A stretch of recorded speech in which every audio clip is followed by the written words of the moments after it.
welcome back to Heart of Naomi. Welcome. Welcome. We feeling real good today. Okay, how much caffeine did you have this morning? Not any. It's just natural. Just natural high. Straight from Jesus. Go ahead. Okay. I got to wake up with the caffeine. Okay. Well, for Lent, I am not doing anything but water. Oh, that's wonderful. Yeah. You see how the established Naomi is on top of it. I wanted to do something different, and I wanted to practice Lent, even though that's not practiced that way in my faith tradition. Mm-hmm. But I like the idea of it. And after I studied it and found out more about it, I wanted to do it. So, well, good for you. And I gave up something. So what I gave up was other drinks outside of water.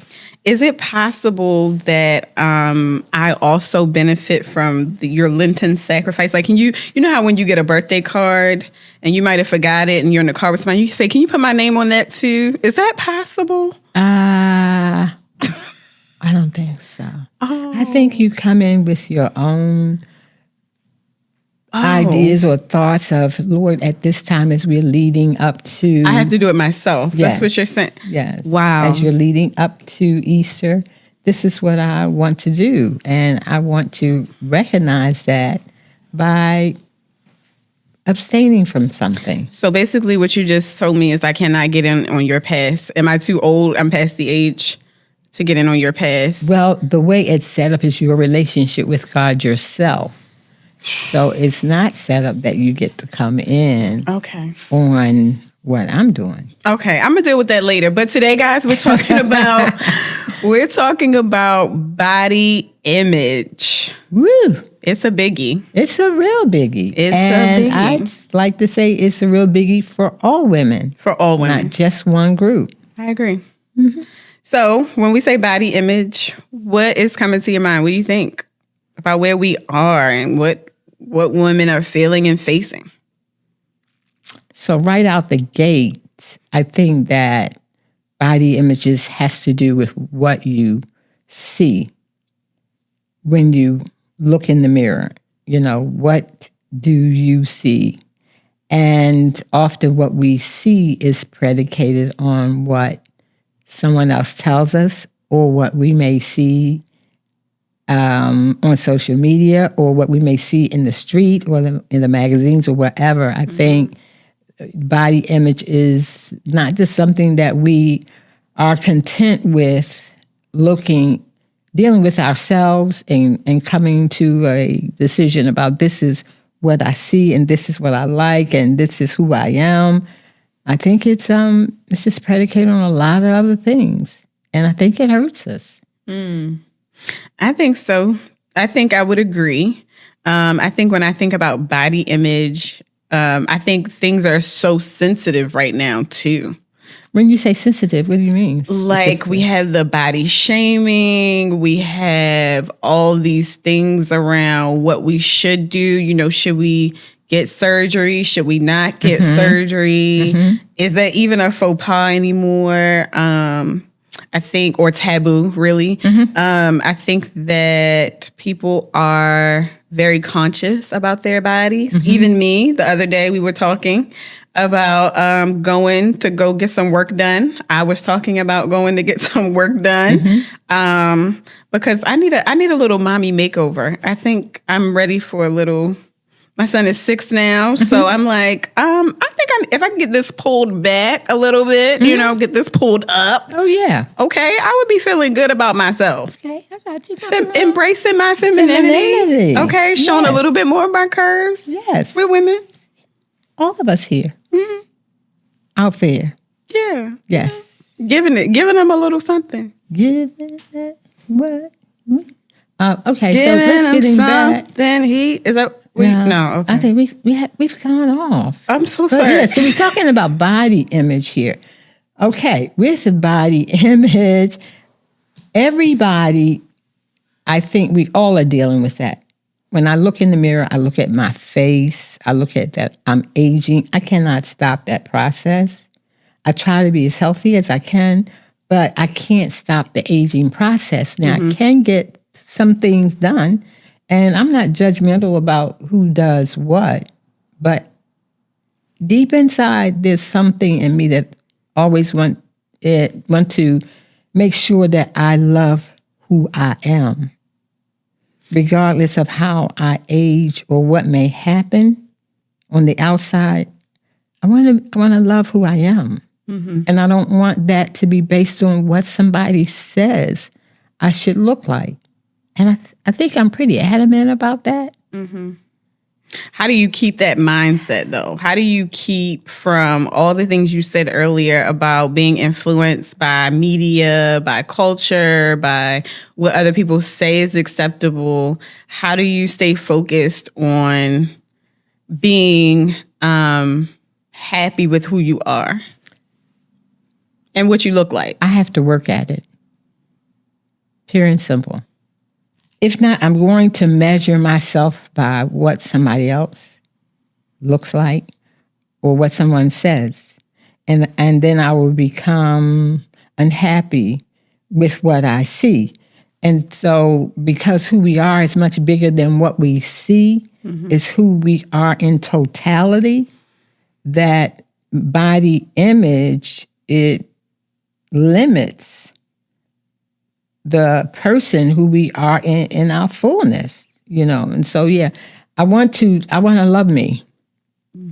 I want to love every part of me.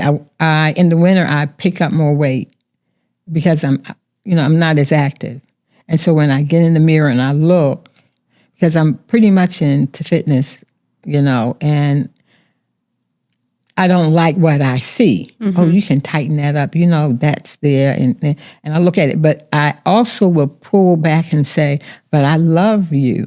And so whether you are a mom that's just had a baby, because it does a lot of things to our bodies. A lot. And I didn't know. And if you are an older woman and you just see things happening that you can't control anymore. There's a lot sagging or drooping, or the elasticity is not there that once was. I still want that woman to be healthy enough internally to say, but I love her and I accept her. And I do feel strongly about that. And I don't like being manipulated by what I see.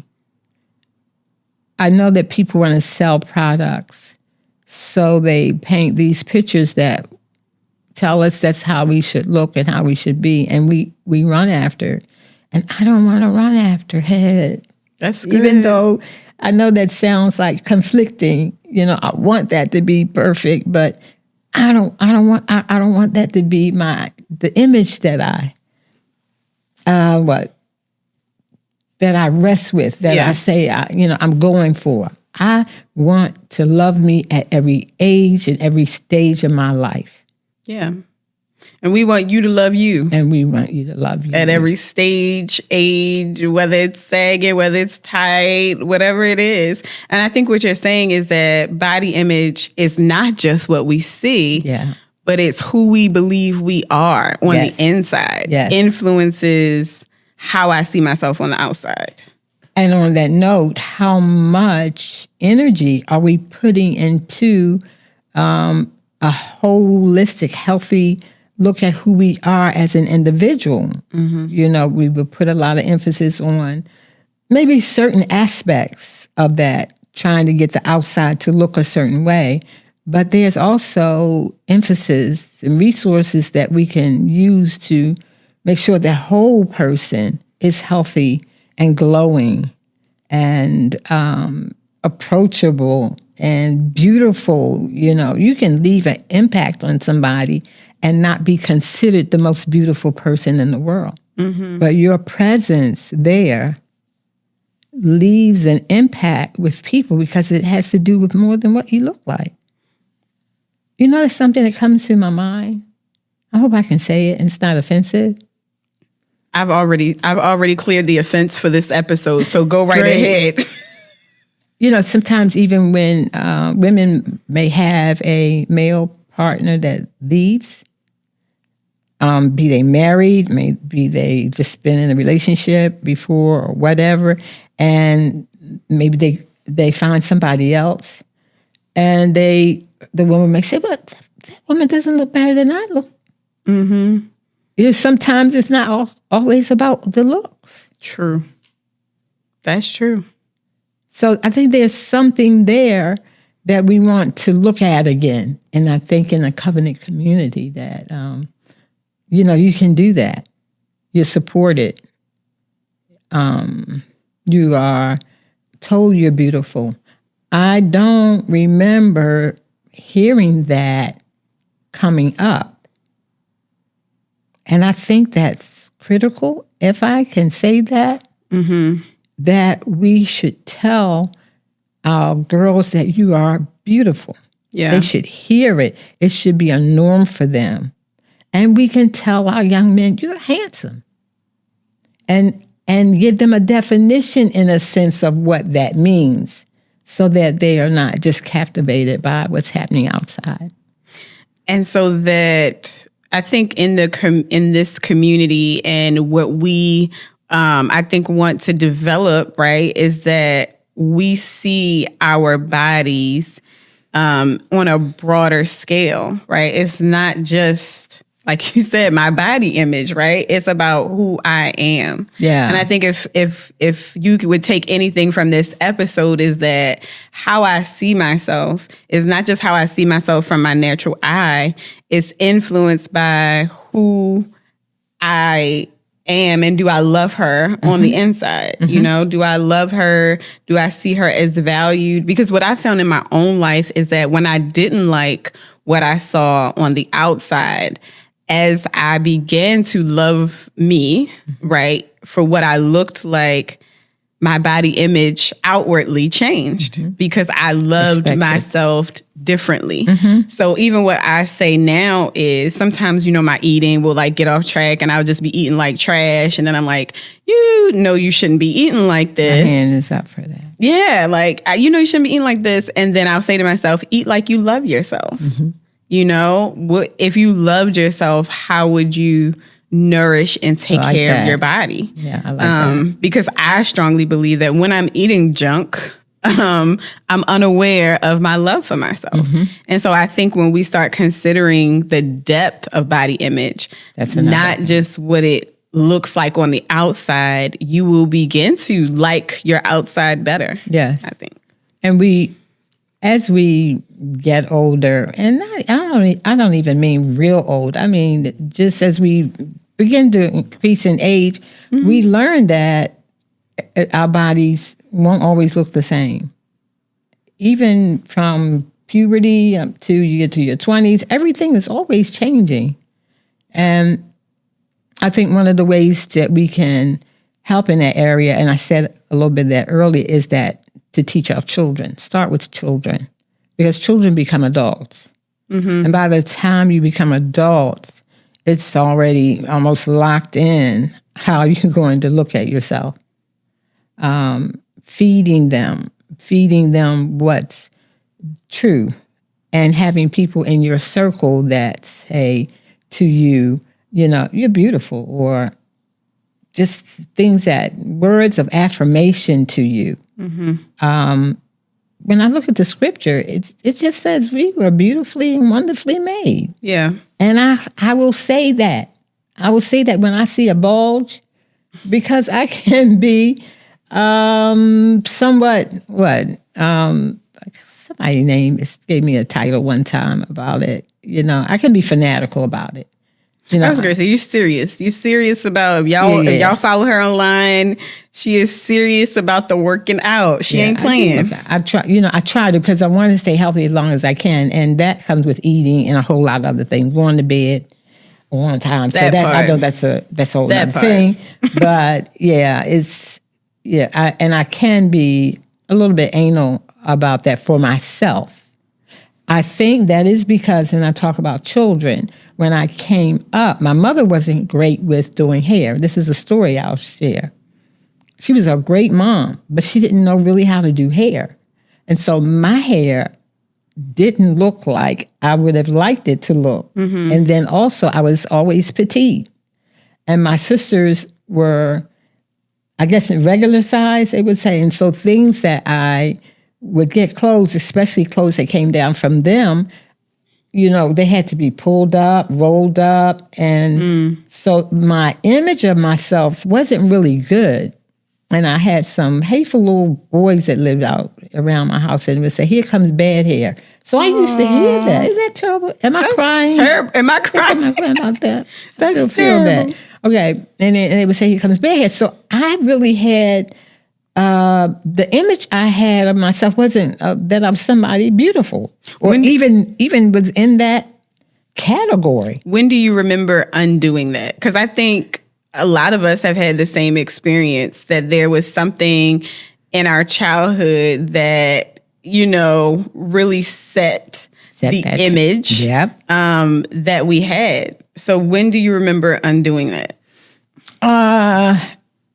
I remember, again, that when I started being in junior high school, and I started to, as they say, have curves.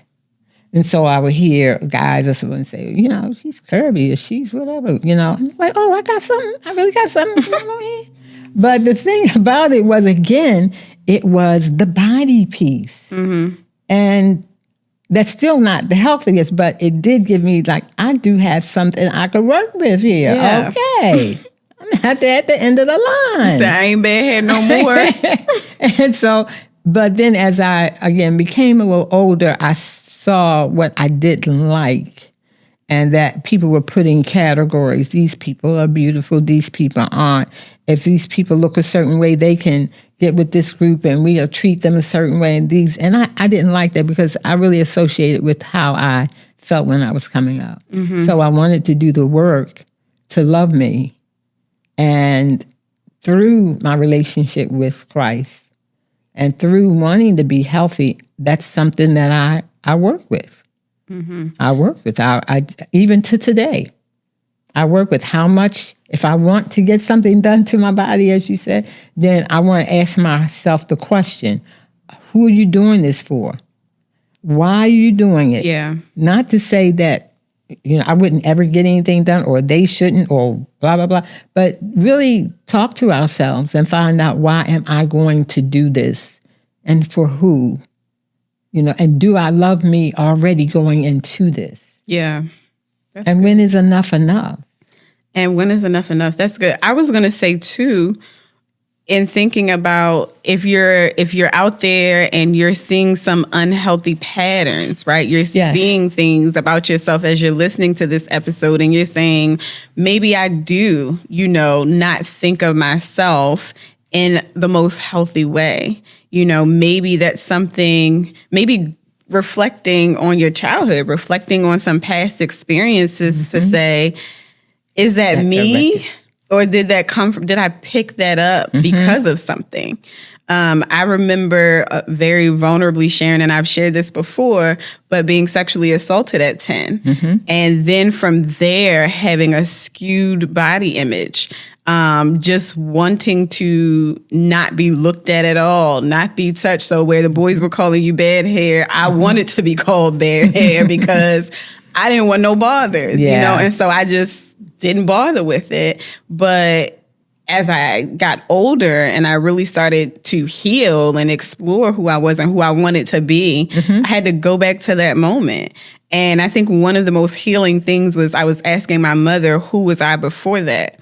And she was telling me that I loved wearing this leather green skirt. And she said I would try to wear it every day. And I loved playing dress up. And it radically changed how I saw myself. Not just that I loved clothes, but I loved who I was and my body, and I loved adorning it in a certain way. And that was very healing. And I think sometimes we're trying to deal with fruit, right? We're trying to deal with like, oh, I want to be curvy. I want to be this, or I don't want to be that. But it has a root in something that's much deeper. And we've been talking about that too for trauma. There's trauma there somewhere. And if we can deal with the trauma and heal from it and accept all of us, all of ourselves, each woman whatever age group she is, whatever nationality she is, whatever type hair she has. Yeah. Whatever her body makeup is. Ooh, because if we talk about that going natural process, wow. That's a whole conversation. That's a whole conversation. Loving the whole self. For African American women, yes, going natural is a process. It is a whole self-love, body image journey. It is. It's part of that whole body image journey. And when we talk about the community that we are talking about, the making that commitment to one another, then we feed one another what truth is. That's good. Regarding who we are. This is what you may think, but what you think or what you see is skewed. Yeah. It's not what it really is. And let me tell you this. And so we are opened in that type of community to hear. Yeah. We're open to learn. Your scope is expanded. Your scope is expanded, and you're willing to receive and let that image be changed, or what you have in your mind that is not correct to be changed. So get around women who speak truth. Absolutely. Yeah. Especially in a culture that's so loud about other things. Everywhere you go, telling you this is who you should look like. This is what you should look like. This is what you should wear. This is how you should wear it.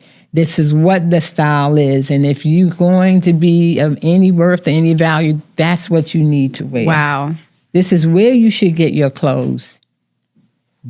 They want to control everything about us. And I'm saying no. No.